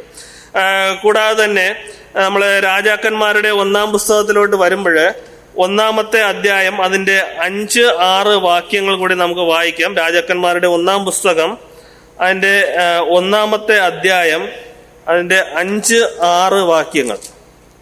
അനന്തരം ഹഗ്ഗീത്തിന്റെ മകനായ അദോനിയാവ് നിഗളിച്ചും കൊണ്ട് ഞാൻ രാജാവാകുമെന്ന് പറഞ്ഞ് രഥങ്ങളെയും കുതിരച്ചേവകരെയും തനിക്ക് മുമ്പായി ഓടുവാൻ 50 അകമ്പടികളെയും സമ്പാദിച്ചു. അവൻ്റെ അപ്പൻ അവനെ മുഷിപ്പിക്കരുതെന്ന് വെച്ച് അവൻ്റെ ജീവകാലത്തൊരിക്കലും നീ ഇങ്ങനെ ചെയ്തത് എന്ത് എന്ന് അവനോട് ചോദിച്ചിരുന്നില്ല. മതി. ഇവിടെ എന്താ ഒരു പ്രശ്നം എന്ന് പറയുന്നത്? ഇവിടെ അദോനിയാവിനെ ഉപദേശിക്കാത്ത ഒരു പിതാവിനെ നമുക്കിവിടെ കാണുവാനായിട്ട് സാധിക്കും. അപ്പോ ഈ അദോനിയാവ് എന്താ ചെയ്തത്? കുതിരകളെയും രഥങ്ങളെയും കുതിരകളെയും ഒക്കെ കുതിരച്ചവരെയും തനിക്ക് മുമ്പായി ഓടുവാൻ 50 അകമ്പടികളെയും സമ്പാദിച്ചു. അപ്പോ വിരുദ്ധമായിട്ട് ഈ കാര്യങ്ങളൊക്കെ ഈ അദോനിയാവ് ചെയ്തപ്പോൾ തൻ്റെ മകനെ ഉപദേശിക്കുവാനായിട്ട് ഈ പിതാവിന് കഴിഞ്ഞില്ല. അവിടെ തൻ്റെ പിതാവ് പറയുകയാണ്, അപ്പൻ അവനെ മുഷിപ്പിക്കരുതേ എന്ന് വച്ച് അവന്റെ ജീവകാലത്തൊരിക്കലും നീ ഇങ്ങനെ ചെയ്തത് എന്ത് എന്ന് അവനോട് ചോദിച്ചിരുന്നില്ല. അപ്പോൾ ഇവിടെ ഒരു തെറ്റായിട്ടുള്ള കാര്യം തൻ്റെ മകൻ ചെയ്തപ്പോൾ അത് എന്തുകൊണ്ട് ഇങ്ങനെ ചെയ്തു, അല്ലെങ്കിൽ ഇത് തെറ്റ് ആണെന്ന് പിതാവ് തൻ്റെ മകനോട് ചോദിച്ചില്ല. ഇത് വളരെയധികം ശ്രദ്ധിക്കേണ്ടുന്ന ഒരു കാര്യമാണ്. നമ്മുടെ മക്കള് എന്തെങ്കിലും വഴിവിട്ട തെറ്റുകൾ അല്ലെങ്കിൽ ജീവിതത്തോടുള്ള ബന്ധത്തിൽ എന്തെങ്കിലും പ്രശ്നങ്ങളൊക്കെ ചെയ്തു കഴിഞ്ഞാൽ നീ അത് എന്തുകൊണ്ട് ചെയ്തു, അല്ലെങ്കിൽ നീ ചെയ്യാനായിട്ട് പാടില്ല, അതിനൊരു വിലക്ക് ഇടുവാനായിട്ട് മാതാപിതാക്കൾക്ക് കഴിയണം. ഒരു ഉപദേശം അവിടെ കൊടുക്കുവാനായിട്ട് മാതാപിതാക്കൾക്ക് കഴിയണം. അല്ലെങ്കിൽ അവര് അതിൽ നിന്ന് തന്നെ താൻ ചെയ്തതാണ് ശരി എന്നുള്ള മനോഭാവത്തിൽ അവര് വീഴ്ചയിൽ നിന്ന് വീഴ്ചയിലോട്ട് പോകുവാനുള്ള എല്ലാ സാധ്യതകളും ഉണ്ട്. അപ്പോൾ ഞാൻ പറഞ്ഞത്, ഉപദേശം കൊടുക്കേണ്ടുന്ന സമയത്ത് ഉപദേശം കൊടുത്തില്ല എങ്കിൽ വീഴ്ചയിൽ നിന്ന് വീഴ്ചയിലോട്ട് പോകുവാനുള്ള എല്ലാ സാധ്യതകളും ഉണ്ട്. കൂടാതെ തന്നെ നമ്മൾ മുന്നോട്ട് പോകുമ്പോൾ ഈ ലൂക്കോസ് എഴുതിയ സുവിശേഷം, അതായത് ഇതിനോട് ബന്ധപ്പെട്ട് തന്നെ ഒരു മാതൃക ഇല്ലാത്ത ഒരു കുടുംബത്തെ അല്ലെങ്കിൽ പിതാവിന്റെ കാര്യം നമ്മൾ ലൂക്കോസ് എഴുതിയ സുവിശേഷം, പുതിയ നിയമത്തിൽ ലൂക്കോസ് എഴുതിയ സുവിശേഷം 15-ാമത്തെ അധ്യായം അതിന്റെ 12-13 വാക്യങ്ങളിൽ നമുക്കൊരു കാര്യം അവിടെ കാണാം. ലൂക്കോസ് എഴുതിയ സുവിശേഷം 15-ാം അധ്യായം അതിന്റെ 12 മുതലുള്ള വാക്യങ്ങൾ, 12-13. അവരിൽ ഇളയവൻ അപ്പനോട്, അപ്പ, വസ്തുവിൽ എനിക്ക് വരേണ്ടുന്ന പങ്ക് തരയണമേ എന്ന് പറഞ്ഞു. അവൻ അവർക്ക് മുതൽ പകുത്തു കൊടുത്തു. ഏറെ നാൾ കഴിയും മുമ്പേ ഇളയ മകൻ സകലവും സ്വരൂപിച്ച് ദൂരദേശത്തേക്ക് യാത്രയായി അവിടെ ദുർനടപ്പുകാരനായി ജീവിച്ച് വസ്തു നാനാവിധമാക്കി കളഞ്ഞു. മതി. അവിടെ എന്താ ഒരു പ്രശ്നം എന്ന് പറയുന്നത്? അവിടെ ഒരു പിതാവിനെ കുറിച്ച് നമുക്ക് കാണുവാനായിട്ട് സാധിക്കും. അതായത് കൈ അഴിച്ച് ചിലവിടുന്ന ഒരു പിതാവ്, അല്ലെങ്കിൽ തനിക്കുള്ള വസ്തുക്കൾ തൻ്റെ മകന് എന്തിനാണ് കൊടുക്കുന്നത്, അല്ലെങ്കിൽ എന്തിനാണ് നീ ചെലവിടുന്നത് എന്ന് കാര്യങ്ങളൊന്നും തിരക്കാതെ തൻ്റെ മകന് വേണ്ടിയിട്ട് കൈ അഴിഞ്ഞ് സഹായിക്കുന്ന അല്ലെങ്കിൽ ചെയ്തു കൊടുക്കുന്ന ഒരു പിതാവ്. അത് അങ്ങനെ കൊടുത്തത് കൊണ്ട് അവിടെ ആ മകൻ തെറ്റിപ്പോയതായിട്ട് നമുക്ക് കാണുവാനായിട്ട് സാധിക്കും. അതായത് ദൈവം നമുക്ക് തന്നിരിക്കുന്ന നന്മകൾ അത് മക്കൾക്ക് കൊടുക്കുമ്പോൾ അത് കൊടുത്ത രീതി, അല്ലെങ്കിൽ ആ മകൻ നശിച്ചു പോകുന്ന ഒരു കാര്യത്തിലോട്ട് അത് വരുവാനായിട്ട് ഇടയായി തീർന്നു. നമ്മൾ അവിടെ വായിക്കുമ്പോൾ അവിടെ പറയുന്നത്, വസ്തുവകളൊക്കെ കൊടുത്തും അവർക്ക് പകുത്തു കൊടുത്തു. ഏറെ നാൾ കഴിയും മുമ്പേ ഇളയവൻ സകലവും സ്വരൂപിച്ച് ദൂരദേശത്തേക്ക് യാത്രയായി അവിടെ ദുർനടപ്പുകാരനായി ജീവിച്ചു. അപ്പോ ഈ മകൻ ദുർനടപ്പുകാരനായിട്ട് ജീവിക്കുവാനുള്ള ഒരു സാഹചര്യം അവിടെ ഒരുക്കി കൊടുത്തത് ആരാ? ഈ പിതാവ് തന്നെയാണ്. അതായത് തന്റെ സമ്പാദ്യം അത് നാനാവിധമാക്കുവാനായിട്ട് തന്റെ മക്കൾക്ക് പകർത്തു കൊടുത്തു. അതിലൊരു മകൻ അത് വേണ്ടുന്ന വിധത്തിൽ അത് ഉപയോഗിക്കാതെ അത് നശിച്ചു പോകുന്ന ഒരു അവസ്ഥയിലോട്ട് സകലവും സ്വരൂപിച്ച് ദൂരദേശത്തേക്ക് യാത്ര അവിടെ ദുർനടപ്പുകാരനായിട്ട് ജീവിച്ചു. അപ്പോൾ നമ്മളും അത് ശ്രദ്ധിക്കേണ്ടുന്ന ഒരു കാര്യമാണ്. നമ്മുടെ മക്കളോടുള്ള ബന്ധത്തിൽ അവരുടെ ജീവിതം, അവരെ എങ്ങനെ മുന്നോട്ട് ജീവിക്കണം, അല്ലെങ്കിൽ ഞാൻ നിമിത്തം ഒരു മാതാവ് പിതാവെന്ന നിലയിൽ ഞാൻ കാരണം എൻ്റെ മകൾ അത് ദുർനടപ്പിന്റെ ഒരു ജീവിതത്തിലോട്ട് പോകുന്നുണ്ടോ, അല്ലെങ്കിൽ എൻ്റെ ഒരു അലംഭാവമായിട്ടുള്ള ജീവിതം കൊണ്ട് മക്കൾ വഴിതെറ്റി പോകുന്നു എന്നുള്ളത് നമ്മൾ ചിന്തിക്കേണ്ടുന്ന ഒരു കാര്യമാണ്. അപ്പോൾ അത് ഏറെ കഴിഞ്ഞൊക്കെ നമ്മൾ തിരുത്താമെന്ന് വിചാരിച്ചാലും അത് ചിലപ്പോൾ തിരുത്തപ്പെടുവാനായിട്ട് അല്ലെങ്കിൽ തിരുത്തുവാനായിട്ട് മാതാപിതാക്കൾക്ക് കഴിയില്ല.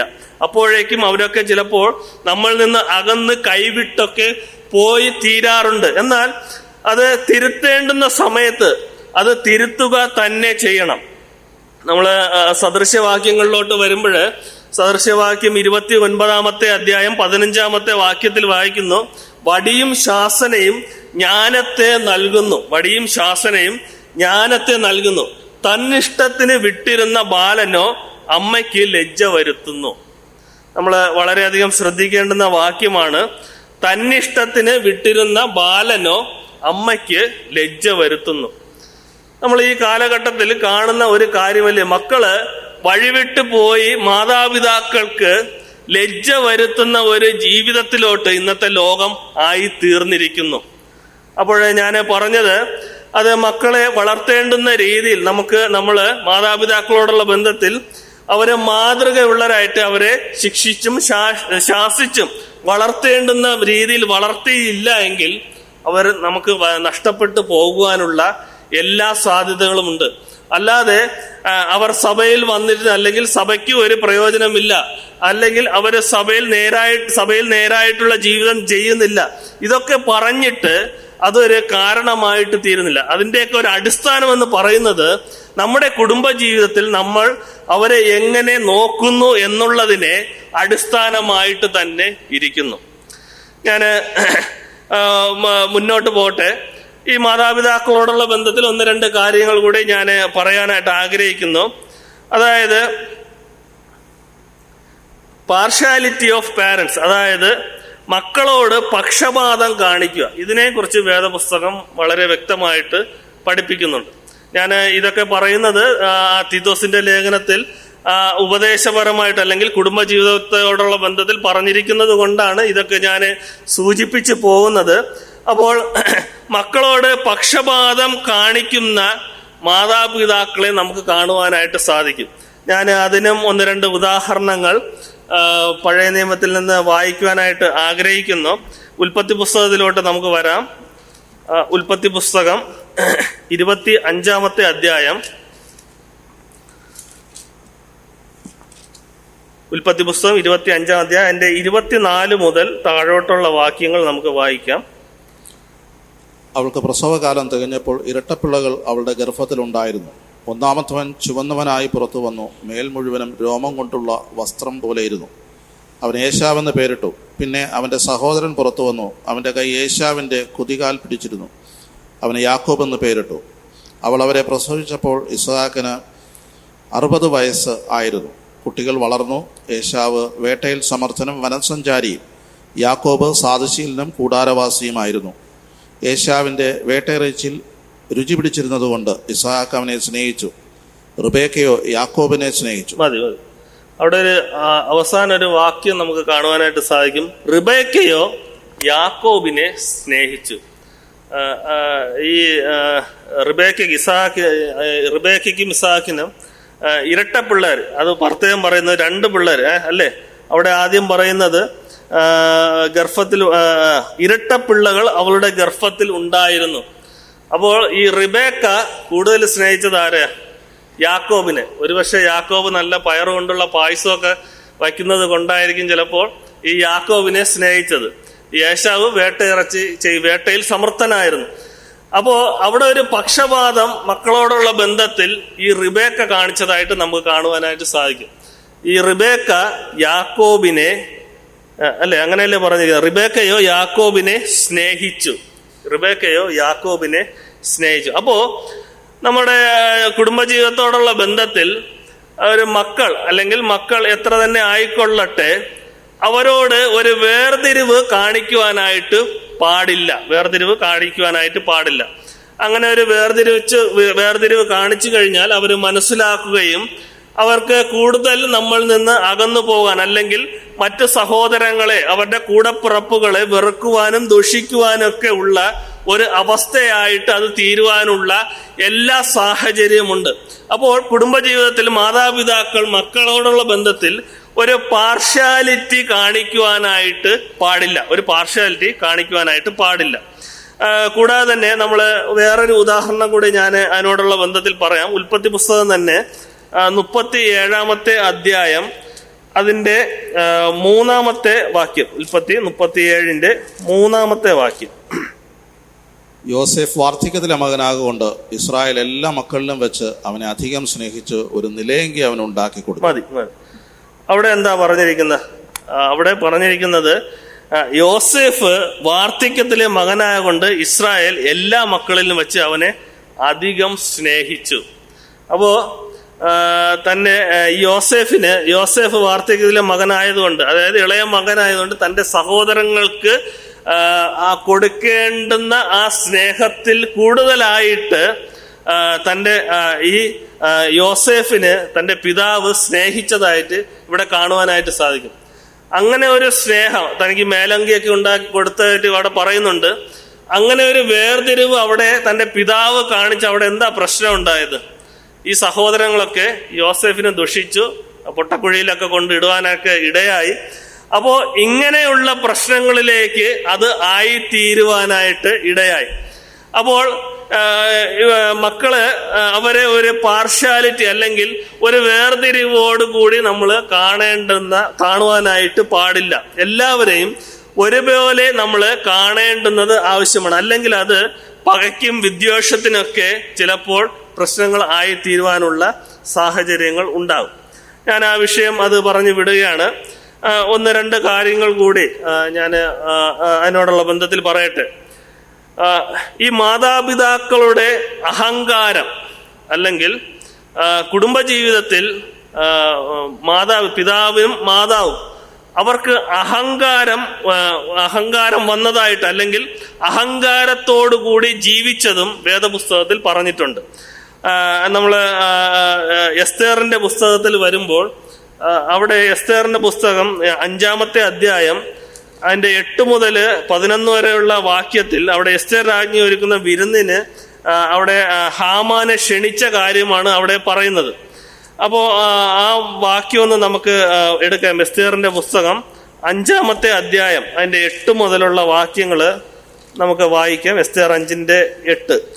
രാജാവിന് എന്നോട് കൃപയുണ്ടെങ്കിൽ എൻ്റെ അപേക്ഷ നൽകുവാനും എൻ്റെ ആഗ്രഹം നിവർത്തിപ്പാനും രാജാവിന് തിരുവുള്ളമുണ്ടെങ്കിൽ രാജാവും ഹാമാനും ഞാൻ ഇനിയും ഒരുക്കുന്ന വിരുന്നിന് വരേണം. നാളെ ഞാൻ രാജാവ് കൽപ്പിച്ചതുപോലെ ചെയ്തു കൊള്ളാം എന്ന് പറഞ്ഞു. അന്ന് ഹാമാൻ സന്തോഷവും ആനന്ദമുള്ളവനായി പുറപ്പെട്ടു പോയി. എന്നാൽ രാജാവിൻ്റെ വാതിൽക്കൽ മൊർദെഖായി എഴുന്നേൽക്കാതെയും തന്നെ കൂസാതെയും ഇരിക്കുന്നത് കണ്ട് ഹാമാൻ മൊർദെഖായിയുടെ നേരെ കോപം നിറഞ്ഞു. എങ്കിലും ഹാമാൻ തന്നെത്താൻ അടക്കിക്കൊണ്ട് തൻ്റെ വീട്ടിൽ ചെന്ന സ്നേഹിതന്മാരെയും ഭാര്യയായ സേരസിനെയും വിളിപ്പിച്ചു. ഹാമാൻ അവനോട് തൻ്റെ ധനമാഹാത്മ്യം, പുത്രബഹുത്വവും രാജാവ് തനിക്ക് നൽകിയ ഉന്നത പദവിയും പ്രഭുക്കന്മാർക്കും രാജഭൃത്യന്മാർക്കും മേലായി തന്നെ ഉയർത്തിയിരിക്കുന്നത് വിവരിച്ചു പറഞ്ഞു. ഞാൻ അവിടെ പ്രധാനമായിട്ട് പറയാൻ ഉദ്ദേശിച്ച കാര്യം ഈ ഹാമാനോടുള്ള ബന്ധത്തിൽ ഈ ഹാമാന് അഹങ്കാരം വന്നതായിട്ട് നമുക്ക് ആ 11-ാമത്തെ വാക്യത്തിൽ നമുക്ക് അവിടെ വായിക്കുവാനായിട്ട് സാധിക്കും. അതായത് ഹാമാൻ അവരോട് തന്റെ ധനമഹാത്മ്യത്തെക്കുറിച്ചും തന്റെ പുത്രബഹത്വവും രാജാവ് തനിക്ക് നൽകിയ ഉന്നത പദവിയും പ്രഭുക്കന്മാർക്കും രാജഭൃത്യന്മാർക്കും മേലായി തന്നെ ഉയർത്തിയിരിക്കുന്നതും ഇതൊക്കെ വിവരിച്ച് അവിടെ പറഞ്ഞു. അങ്ങനെയാണ് അവിടെ എഴുതിയിരിക്കുന്നത് ഹാമാൻ. അപ്പോ ഒരു അഹങ്കാരമുള്ള ഒരു ജീവിതം, ഒരു പ്രൈഡായിട്ടുള്ള ഒരു ജീവിതം ഇവിടെ ഹാമാന് തന്റെ ജീവിതം അവിടെ ചെയ്തതായിട്ട് നമുക്ക് കാണുവാനായിട്ട് സാധിക്കും. നമ്മൾ ഹാമാനോടുള്ള ബന്ധത്തില് അവന്റെ ജീവിതത്തിന്റെ അവസാനം അല്ലെങ്കിൽ അവന്റെ മരണത്തെക്കുറിച്ച് നമ്മൾ ചിന്തിക്കുകയാണ്. ഇങ്ങനെ അഹങ്കാരത്തോടെ ജീവിച്ച ഹാമാന് അവൻ കഴുമരത്തിന്മേൽ അവനെ തൂക്കിക്കൊന്നതായിട്ട് നമ്മൾ ആ അധ്യായത്തിന്റെ അവസാനമൊക്കെ നമ്മൾ കാണുവാനായിട്ട് സാധിക്കും. പുതിയ നിയമത്തിൽ വരുമ്പോൾ മത്തായി എഴുതിയ സുവിശേഷം 20-ാം അധ്യായം അതിന്റെ 21 മുതലുള്ള വാക്യത്തില് അവിടെ സെബദിപുത്രന്മാരുടെ ഒരു കാര്യം അവിടെ പറയുന്നുണ്ട്. യാക്കോബ്, യോഹന്നാൻ അവിടെ അവരുടെ അമ്മ യേശുക്രിസ്തുവിനോട് പറയുകയാണ്. എന്താ പറഞ്ഞത്? അതായത് ഒരുത്തനെ ഇടത്തും വലത്തും ഇരുത്തുക. അതായത് വാക്യം ഒന്ന് വായിക്കാം നമുക്ക്. മത്തായി എഴുതിയ സുവിശേഷം 20-ാം അധ്യായം അതിന്റെ 21-ാമത്തെ വാക്യം. മത്തായി 20:21. അവൾ അവനോട്, ഈ എന്റെ പുത്രന്മാർ ഇരുവരും നിന്റെ രാജ്യത്തിൽ ഒരുത്തൻ നിന്റെ വലത്തും ഒരുത്തൻ ഇടത്തും ഇരിപ്പാൻ അരുളി ചെയ്യണമേ എന്ന് പറഞ്ഞു. അതായത് ഈ മാതാവിന് ഒരു ചെറിയൊരു ഒരു അഹങ്കാരം എന്ന് തന്നെ പറയാം. അതായത് മറ്റുള്ളവരെക്കാൾ തന്റെ മക്കളെ ശ്രേഷ്ഠരായിട്ട് ഉയർത്തുക എന്നുള്ളൊരു കാര്യം, ഒരുത്തനെ വലത്തും ദൈവരാജ്യത്തിൽ ഒരുത്തനെ ഇടത്തും ഇരുത്തുക എന്നുള്ളൊരു കാര്യം പറയുന്നു. അപ്പോ അവിടെ കർത്താവ് പറയുന്ന മറുപടിയും നമ്മൾ വായിക്കേണ്ടതാണ്. 26-ാമത്തെ വാക്യത്തിൽ പറയുന്നു, നിങ്ങളിൽ അങ്ങനെ അരുത്, നിങ്ങളിൽ മഹാനാകുവാൻ ഇച്ഛിക്കുന്നവനല്ല നിങ്ങളുടെ ശുശ്രൂഷക്കാരൻ ആകേണം, നിങ്ങളിൽ ഒന്നാമനാകുവാൻ ഇച്ഛിക്കുന്നവനല്ല നിങ്ങളുടെ ദാസനാകേണം. അപ്പോ ഇവിടെ ഇതും ഒരു ഉദാഹരണമായിട്ട് നമുക്ക് കാണുവാനായിട്ട് സാധിക്കും. അപ്പോൾ ഞാൻ അത് പറഞ്ഞ് ആ ഭാഗം വിടുകയാണ്. കൂടാതെ തന്നെ ഈ മാതാപിതാക്കളോടുള്ള ബന്ധത്തിൽ ഈ ഒരു തെറ്റായിട്ടുള്ള ഒരു സ്വാധീനം അല്ലെങ്കിൽ പാരന്റൽ ഇൻഫ്ലുവൻസ് അല്ലെങ്കിൽ ഈവിൾ ഇൻഫ്ലുവൻസ് ഓഫ് പാരന്റ്സ് അല്ലെങ്കിൽ അവരുടെ പേരൻസിന്റെ മാതാപിതാക്കളുടെ തെറ്റായിട്ടുള്ള ചില സ്വാധീനങ്ങളെ കുറിച്ച് നമ്മൾ അത് ചിന്തിക്കേണ്ടുന്നത് ആവശ്യമാണ്. ഇതൊക്കെ മക്കള് ആയിട്ടുള്ളവർ കാണുന്നതാണ്. അപ്പോൾ അവരുടെ തെറ്റായിട്ടുള്ള സ്വാധീനം അത് നമുക്കൊന്ന് രണ്ട് കാര്യങ്ങൾ അതിനോടുള്ള ബന്ധത്തിൽ ചിന്തിക്കാം. രാജാക്കന്മാരുടെ 1-ാം പുസ്തകം അതിന്റെ 22-ാമത്തെ അധ്യായത്തിലോട്ട് നമുക്ക് വരാം. രാജാക്കന്മാരുടെ 1-ാം പുസ്തകം 22-ാമത്തെ അധ്യായം അതിന്റെ 51-ാമത്തെ വാക്യം.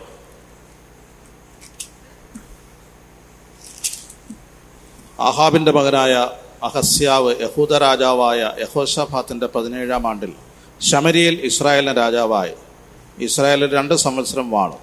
അവൻ തൻ്റെ അപ്പൻ്റെ വഴിയിലും അമ്മയുടെ വഴിയിലും ഇസ്രായേലിനെ കൊണ്ട് പാപം ചെയ്യിച്ച നെബാത്തിൻ്റെ മകനായ യൊരോബയാമിൻ്റെ വഴിയിലും നടന്നു. യഹോവയ്ക്ക് അനിഷ്ടമായുള്ളത് ചെയ്തു. അവൻ ബാലിനെ സേവിച്ച് നമസ്കരിച്ചു. തൻ്റെ അപ്പൻ ചെയ്തതുപോലെ ഒക്കെയും ഇസ്രായേലിൻ്റെ ദൈവമായ യഹോവയെ കോപിപ്പിച്ചു. അപ്പോൾ അവിടെ 1-2 പിതാക്കന്മാരുടെ കാര്യം, അവിടെ തെറ്റായിട്ടുള്ള കാര്യങ്ങൾ അവിടെ പറയുന്നതാണ്. ഒന്നാമത് അഹസ്യാവിന്റെ പിതാവായ ആഹാബിന്റെ വഴി. ആഹാബിന്റെ തെറ്റായിട്ടുള്ള അല്ലെങ്കിൽ തെറ്റായിട്ടുള്ള ഒരു സ്വാധീനം ചെലുത്തിയ ഒരു ജീവിതത്തെക്കുറിച്ച്, ആഹാബിന്റെ ജീവിതത്തെക്കുറിച്ച് നമുക്കറിയാം. ആഹാബ് ചെയ്ത കാര്യങ്ങൾ നമുക്കറിയാം. അവിടെ പറയുന്നത് ഇസ്രായേൽ രാജാക്കന്മാരിൽ ഏറ്റവും ചീത്ത സ്വഭാവമുള്ള ഒരു രാജാവായിരുന്നു ഈ ആഹാബ്. അവന് ഇസ്രായേൽ അല്ലെ ശമരിയില് ഏകദേശം 22 വർഷം അവൻ രാജാവായിട്ട് ഭരണം നടത്തി. ഈ ആഹാബ് ആരെ വിവാഹം കഴിച്ചത്? ആഹാബിന്റെ ഭാര്യ ഇസബേൽ. പുറജാതിക്കാരിയായ ഇസബേലിനെ ആഹാബ് വിവാഹം കഴിച്ചു. കൂടാതെ തന്നെ ഈ ആഹാബ് വിഗ്രഹാരാധന പ്രോത്സാഹിപ്പിച്ചു. അപ്പോ ഇങ്ങനെയുള്ള ഒരു തെറ്റായിട്ടുള്ള ഒരു ജീവിതം നയിച്ച ഒരു വ്യക്തിയായിരുന്നു ഈ ആഹാബിന്റെ വഴി എന്ന് പറയുന്നത്. ഈ ആഹാബിന്റെ അന്ത്യം എങ്ങനെയായിരുന്നു? നമ്മളത് വായിക്കുന്നുണ്ട്. യുദ്ധത്തിൽ ആഹാബിന് മുറിവേറ്റ് രഥത്തിൽ വീണ് മരിച്ചു കിടന്നപ്പോൾ അവന്റെ നായ്ക്കൾ വന്ന് നക്കിയതായിട്ട് നമുക്ക് വായിക്കുവാനായിട്ട് സാധിക്കും. കൂടാതെ തന്നെ നമ്മളിപ്പോൾ വായിച്ച വാക്യത്തില് അവിടെ അഹസ്യാവിന്റെ അമ്മയുടെ വഴി, അഹസ്യാവിന്റെ അമ്മ, അതായത് ഈ ആഹാബിന്റെ ഭാര്യ ഇസബേലിന്റെ വഴിയെക്കുറിച്ച് അതും നമ്മൾ ചിന്തിക്കാം. നമുക്കറിയാം ഇസബേല് എങ്ങനെയുള്ള വ്യക്തിയായിരുന്നു എന്ന് നമുക്കറിയാം. സ്വഭാവശുദ്ധി ഇല്ലാത്ത ദുഷ്ടയായ ഒരു നീചയായിട്ടുള്ള സ്ത്രീയായിരുന്നു ഈ ഇസബേല്. കൂടാതെ തന്നെ ഇസബേല് ബാൽവിഗ്രഹങ്ങളുടെ ആരാധന പ്രചരിപ്പിച്ചു. ഇസബേൽ ആഹാബിനെ വഴിതെറ്റിച്ചു. തന്റെ ഭർത്താവിനെ ഇസബേല് ഭാര്യ വഴിതെറ്റിച്ചു. കൂടാതെ തന്നെ ഇസബേലിന്റെ വേറൊരു സ്വഭാവത്തെ കുറിച്ച് അവിടെ പറയുന്നത്, ഈ യേഹു ശമരിയയിൽ വന്നപ്പോൾ ഈ മാളിക മുറിയിൽ വെച്ച്, ഉയരത്തിൽ വെച്ച് ഇസബേൽ എന്താ ചെയ്തത്? കണ്ണിൽ മഷി എഴുതി, മുടി ചീകി മിനുക്കി, സുന്ദരി ചമഞ്ഞ് എന്താ ചെയ്ത? മാളികയുടെ കിളിവാതിൽ കൂടി യേഹുവിനെ നോക്കി നിന്നു. അപ്പോ മറ്റുള്ളവർക്ക് മാതൃകയില്ലാത്ത ഒരു ഭാര്യ അല്ലെങ്കിൽ ഒരു സ്ത്രീയായിട്ട് ഇസബേല് ജീവിച്ചതായിട്ട് നമുക്ക് കാണുവാനായിട്ട് സാധിക്കും. ഇങ്ങനെ ജീവിച്ച ഈ ദുഷ്ടയായിട്ടുള്ള ആഹാബിന്റെ ഭാര്യയായിട്ടുള്ള ഇസബേലിന്റെ അന്ത്യത്തെ കുറിച്ച് അവിടെ പറയുന്നു. ഈ ഇസബേല് അതായത് യേഹുവിനെ നോക്കിയ ആ മാളിക മുറിയിൽ വച്ച് തന്നെ ആ കിളിവാതിൽ കൂടി തന്നെ ഈ ഇസബേലിനെ തള്ളി താഴെയിട്ടു. അവളുടെ രക്തം ചുവരിന്മേൽ തെറിച്ചു. യേഹു അവളെ ചവിട്ടി കൊന്നു. അപ്പോൾ വളരെ ഈ മാതൃകയില്ലാത്ത ഒരു കുടുംബ ജീവിതം നയിച്ച ഇസബേലിന്റെ അന്ത്യം എത്രയോ പരിതാപകരമാണ്. ആഹാബിന്റെ ജീവിതം അത് എത്രയോ മോശകരമായിട്ടുള്ള ജീവിതം, എത്രയോ പരാജയമായിട്ടുള്ള ഒരു കുടുംബമായിട്ട് ഇത് രേഖപ്പെടുത്തിയിരിക്കുന്നു. കൂടാതെ തന്നെ അവിടെ പറയുന്നുണ്ട് യെരോബയാമിന്റെ വഴി, അതായത് നാബോത്തിന്റെ മകനായ യെരോബയാം. അവൻ ഏകദേശം 22 വർഷം അവിടെ ഭരണം നടത്തി. ഈ യെരോബയാം അതായത് ഇസ്രായേലിന് 2 ആരാധനാ കേന്ദ്രങ്ങൾ ഈ യെരോബയാം സ്ഥാപിച്ചതായിട്ട് നമുക്ക് കാണുവാനായിട്ട് സാധിക്കും. അതായത് 2 സ്വർണ്ണ കാളക്കുട്ടികളെ ഉണ്ടാക്കി, ഒന്ന് വടക്ക് ദാനിലും മറ്റേതിനെ തെക്ക് ബേദയിലും പ്രതിഷ്ഠിച്ചു. അപ്പോൾ വിഗ്രഹാരാധന പ്രോത്സാഹിപ്പിച്ച ഒരു വ്യക്തിയായിരുന്നു ഈ യെരോബയാം. കൂടാതെ തന്നെ ജനത്തെ കൊണ്ട് പാപം ചെയ്യിപ്പിച്ചു. കൂടാതെ തന്നെ അബിയാവും യെരോബയാവും തമ്മിലുള്ള യുദ്ധത്തിൽ യെരോബയാമും 5 ലക്ഷം പടയാളികളും മരിച്ചു പോയതായിട്ട് ഈ യെരോബയാമിന്റെ അന്ത്യത്തെക്കുറിച്ച് നമ്മൾ വായിക്കുന്നുണ്ട്. അപ്പോൾ ഇങ്ങനെ മാതൃകയില്ലാത്തവരുടെ കുടുംബ ജീവിതങ്ങളുടെ അവസ്ഥ, അവരുടെ അവസാനം എന്ന് പറയുന്നത് വളരെയധികം ഒരു ശോചനീയകരമായിട്ടുള്ള അല്ലെങ്കിൽ ഒരു നല്ല രീതിയിലല്ല അവരുടെ കുടുംബ ജീവിതങ്ങൾ ആയി തീർന്നത്. ഇതൊക്കെ മക്കളായിരിക്കുന്നവര് അത് കാണുകയും അവരൊക്കെ അത് പിന്തുടരുവാനായിട്ട് സാധ്യതയുള്ള കാര്യങ്ങളാണ്. അതുകൊണ്ട് ഇങ്ങനെയുള്ള കുടുംബ ജീവിതങ്ങളൊക്കെ വേദപുസ്തകത്തിൽ നമുക്ക് മാതൃകയാക്കി ഇരിക്കുന്നു. കൂടാതെ തന്നെ നമ്മൾ വേറൊരു ഉദാഹരണം നമ്മൾ വായിക്കുന്നുണ്ട്. ദിനവൃത്താന്തങ്ങളുടെ 2-ാമത്തെ പുസ്തകം 2 ദിനവൃത്താന്തം 22-ാമത്തെ അധ്യായം അതിന്റെ 1 മുതലുള്ള വാക്യങ്ങൾ നമുക്ക് അതുകൂടെ ഒന്ന് വായിക്കാം. ദിനവൃത്താന്തങ്ങളുടെ 2-ാമത്തെ ദിനവൃത്താന്തം 22-ാമത്തെ അധ്യായം 1-ാമത്തെ വാക്യം. യെരൂശലേം നിവാസികൾ അവന്റെ ഇളയ മകനായ അഹസ്യാവെ അവന് പകരം രാജാവാക്കി. അറബികളോടുകൂടെ പാളയത്തിൽ വന്ന പടക്കൂട്ടം മൂത്തവരെ ഒക്കെയും കൊന്നുകളഞ്ഞിരുന്നു. ഇങ്ങനെ യഹൂദ രാജാവായ യഹോരാമിൻ്റെ മകൻ അഹസ്യാവ് രാജാവായി. അഹസ്യാവ് വാഴ്ച തുടങ്ങിയപ്പോൾ അവന് 42 വയസ്സായിരുന്നു. അവനൊരു സംവത്സരം യെരൂശലേമിൽ വാണു. അവൻ്റെ അമ്മയ്ക്ക് അഥല്യ എന്നു പേർ. അവൾ ഒമ്രിയുടെ മകളായിരുന്നു. അവനും ആഹാബ് ഗൃഹത്തിൻ്റെ വഴികളിൽ നടന്നു. ദുഷ്ടത പ്രവർത്തിപ്പാൻ അവൻ്റെ അമ്മ അവന് ആലോചനക്കാരത്തിയായിരുന്നു. മതി, ഞാൻ അവസാനത്തെ പദം മാത്രം ഒന്ന് എടുക്കുന്നു. അഹസ്യാവിന്റെ അമ്മയായ അദല്യ എന്താ അവിടെ ചെയ്തത്? അഹസ്യാവിന്റെ അമ്മയായ അദല്യ ഈ അഹസ്യാവിന് അദല്യ ദുഷ്ടത പ്രവർത്തിക്കുവാൻ അവന് ആലോചന നൽകി. തന്റെ മാതാവാണല്ലേ, മാതാവ് എന്താ ദുഷ്ടത പ്രവർത്തിക്കുവാനായിട്ട് അവന് ആലോചന നൽകി. നമുക്കറിയാം ഈ അദല്യ എന്ന് പറയുന്നത് ഇസബേലിന്റെ മകളാണ് അല്ലെ, ഇസബേലിന്റെ മകളാണ് അദല്യ. അതായത് അദല്യ യഹൂദയിലെ രാജ്ഞിയായി 6 വർഷം ഭരണം നടത്തിയതായിട്ട് നമുക്ക് വായിക്കുമ്പോൾ മനസ്സിലാവാൻ സാധിക്കും. കൂടാതെ തന്നെ ഈ 6 വർഷം ഭരണം നടത്തിയപ്പോൾ അദല്യ അനേക രാജകുമാരന്മാരെയൊക്കെ വധിച്ചതായിട്ട് നമ്മൾ വായിക്കുന്നുണ്ട്.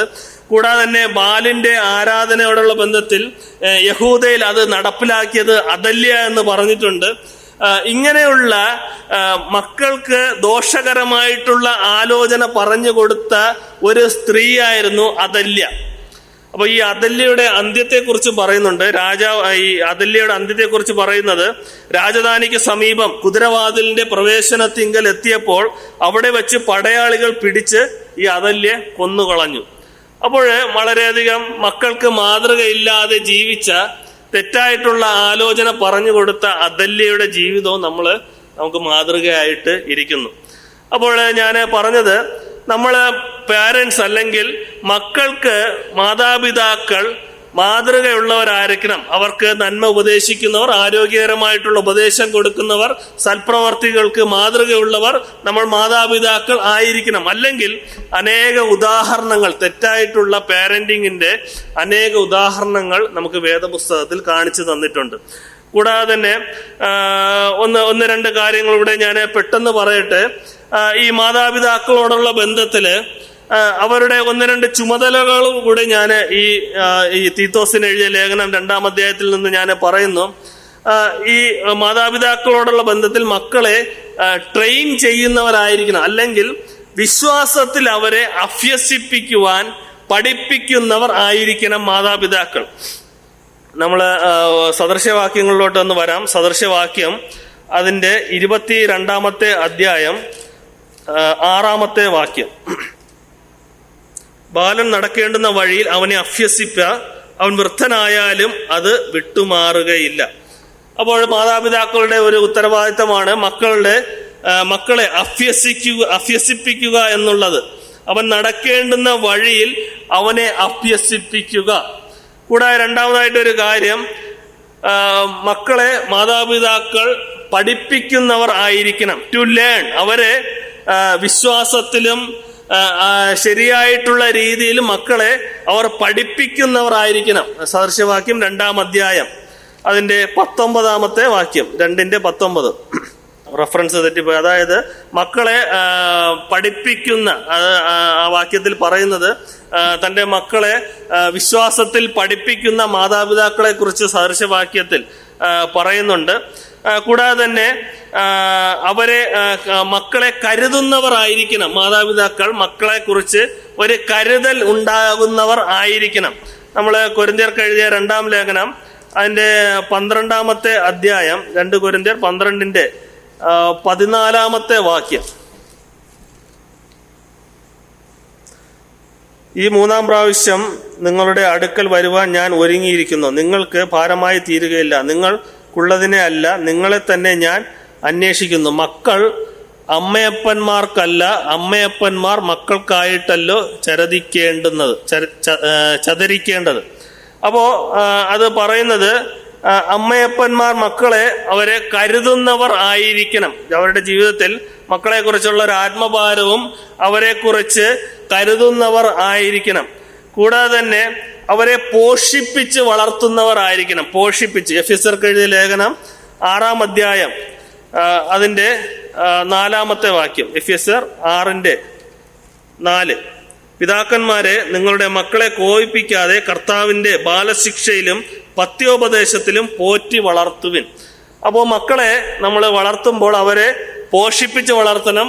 പഥ്യോപദേശത്തിൽ, ആരോഗ്യപരമായിട്ടുള്ള ഉപദേശത്തിൽ മക്കളെ വളർത്തുന്നവർ ആയിരിക്കണം. ഇതൊക്കെ ഒരു മാതാവ് പിതാവ് എന്നുള്ള നിലയിൽ അവരുടെ ഉത്തരവാദിത്തമായിരിക്കണം. കൂടാതെ തന്നെ മക്കള് മാതാപിതാക്കന്മാരുടെ ഒരു നിയന്ത്രണത്തിലായിരിക്കണം, ഒരു കൺട്രോളിൽ ആയിരിക്കണം. നമ്മൾ തിമത്യോസിന്റെ 1-ാമത്തെ ലേഖനം 3-ാമത്തെ അധ്യായം 1 തിമത്യോസ് 3-ന്റെ 12-ാമത്തെ വാക്യം, ശുശ്രൂഷകന്മാർ ഏകഭാര്യയുള്ളവരും ഭർത്താക്കന്മാരും മക്കളെയും സ്വന്തം കുടുംബത്തെയും നന്നായി ഭരിക്കുന്നവരും ആയിരിക്കണം. അത് ശുശ്രൂഷകന്മാരോടുള്ള ബന്ധത്തിൽ പറയുന്നത് ആണെങ്കിലും ഈ മക്കളെയും സ്വന്തം കുടുംബത്തെയും നന്നായി ഭരിക്കുന്ന, അതായത് മാതാപിതാക്കളോടുള്ള ബന്ധത്തിൽ അത് ബാധകമായിട്ടുള്ള ഒരു കാര്യമാണ്. മക്കളെ അത് ശരിയായിട്ടുള്ള മക്കളെ ഉപദേശിക്കുവാനും ഭരിക്കുവാനും ആ മക്കളെ മാതാപിതാക്കളോടുള്ള നിയന്ത്രണത്തിൽ അവർ ആയിരിക്കേണ്ടുന്നതുമാണ്. അപ്പോൾ പ്രധാനമായിട്ട് ഞാൻ ചില കാര്യങ്ങൾ മാത്രമാണ് ഈ മാതാപിതാക്കളോടുള്ള ബന്ധത്തിൽ ഞാൻ പങ്കുവച്ചത്. അപ്പോൾ ഈ തിമത്യോസിന്റെ ലേഖനത്തില് നമ്മൾ ഈ വായിച്ച 2-ാമത്തെ അധ്യായത്തില് ഈ മക്കളോടുള്ള ബന്ധത്തിൽ, അല്ലെങ്കിൽ വൃദ്ധന്മാർ അല്ലെങ്കിൽ ഏജ്ഡ് ആയിട്ടുള്ള മാതാപിതാക്കൾ എങ്ങനെ ആയിരിക്കണം, യുവാക്കന്മാർ അല്ലെങ്കിൽ യുവതികൾ മക്കളോടുള്ള ബന്ധത്തിൽ അവരുടെ മനോഭാവം എന്തായിരിക്കണമെന്ന് നമ്മൾ 4-ാം അധ്യായത്തിൽ വേറെ കുറെ കാര്യങ്ങൾ പറയുന്നുണ്ട്. ഭർതൃപ്രിയന്മാരും പുത്രപ്രിയന്മാരും സുബോധവും പാതിവൃത്യവും ഉള്ളവരായിരിക്കണം, വീട്ടുകാര്യം നോക്കുന്നവരായിരിക്കണം. അപ്പോൾ ഇപ്പോൾ പറഞ്ഞതിന് പുറമേ ആയിട്ട് ഈ പറഞ്ഞ കാര്യങ്ങൾ മാതാപിതാക്കൾക്ക് ഉണ്ടായിരുന്നാൽ മാത്രമേ മക്കളെ ഈ രീതിയിൽ, അല്ലെങ്കിൽ ഈ 2-ാമത്തെ അധ്യായത്തിൽ പറഞ്ഞിരിക്കുന്ന കാര്യങ്ങളോട് ഉപദേശിപ്പാനായിട്ട് മാതാപിതാക്കൾക്ക് സാധിക്കത്തുള്ളൂ. അല്ലാതെ മാതാപിതാക്കളുടെ ജീവിതത്തിൽ ഈ പറഞ്ഞ കാര്യങ്ങളൊന്നും ഇല്ലാതെ മക്കളെ ഉപദേശിക്കുവാനായിട്ട് നടന്നു കഴിഞ്ഞാൽ അത് നടക്കുന്ന ഒരു കാര്യമല്ല, അത് ഒരിക്കലും നടക്കുകയില്ല. ഒന്നാമതായിട്ട് മക്കൾക്ക് ഈ മാതാവും പിതാവും മാതൃക ഉള്ളവർ ആയിരിക്കണം. അല്ലെങ്കിൽ ഉപദേശിക്കേണ്ടുന്ന സമയത്ത് അവരെ ഉപദേശിക്കണം, ശാസിക്കേണ്ടുന്ന സമയത്ത് അവരെ ശാസിക്കണം. അല്ലാതെ അവർ വളർന്നു കഴിഞ്ഞ് അവർ തെറ്റിപ്പോയി എന്ന് പറഞ്ഞിട്ട് യാതൊരു കാര്യവുമില്ല. അപ്പോൾ നമ്മൾ മാതാപിതാക്കളുടെ ബന്ധത്തിൽ ചെയ്യേണ്ടുന്ന സമയത്ത് കാര്യങ്ങൾ ചെയ്തില്ലെങ്കിൽ അത് ദോഷകരമായിട്ട് തന്നെ കുടുംബജീവിതത്തിൽ ബാധിക്കും. അത് സഭയോടുള്ള ബന്ധത്തിൽ സഭയിൽ ബാധിക്കും, അത് യാതൊരു സംശയമില്ല. അപ്പോൾ എല്ലാത്തിന്റെ അടിസ്ഥാനം എന്ന് പറയുന്നത് കുടുംബജീവിതം. കുടുംബത്തിൽ എങ്ങനെ ആയിരിക്കോ അതായിരിക്കും സഭാജീവിതം. അല്ലാതെ കുടുംബത്തിൽ പരാജയപ്പെട്ടിട്ട് സഭയിൽ വന്ന് ശരിയാകാമെന്ന് പറഞ്ഞു കഴിഞ്ഞാൽ അത് ശരിയാകാവുന്ന ഒരു കാര്യമല്ല. സഭയിൽ ഉപദേശിച്ച് ശരിയാക്കാമെന്ന് പറഞ്ഞാലും അത് ചിലപ്പോൾ ഫലവത്താകത്തില്ല. ആദ്യം നമ്മൾ ചെയ്യേണ്ടുന്നത് കുടുംബത്തിൽ മാതാപിതാക്കൾ മക്കളെ ആ ഉപദേശത്തിൽ വളർത്തണം, അവരെ ആ രീതിയിൽ വളർത്തിയെടുക്കണം. അതിൽ യാതൊരു സംശയവുമില്ല. ദൈവമായാൽ നമുക്ക് അടുത്ത ക്ലാസ്സിൽ ഈ വായിച്ച വാക്യത്തിൽ നിന്ന് തന്നെ മുന്നോട്ടുള്ള കാര്യങ്ങൾ നമുക്ക് ഒരുമിച്ച് ചിന്തിക്കുവാനായിട്ട് സാധിക്കും. ദൈവം ആ രീതിയിൽ എല്ലാവരെയും സഹായിക്കുമാറാകട്ടെ. ഈ പറഞ്ഞ കാര്യങ്ങളും എന്നെ ഉൾപ്പെടുത്തിയാണ് ഞാൻ പറഞ്ഞത്. എൻ്റെ ജീവിതത്തിലും ഇത് ദൈവം ധാരാളമായിട്ട് പ്രാവർത്തികമാകാൻ സഹായിക്കട്ടെ. അവന്റെ നാമം ഇന്നും എന്നേക്കും വാഴ്ത്തപ്പെടുമാറാകട്ടെ. ആമേൻ.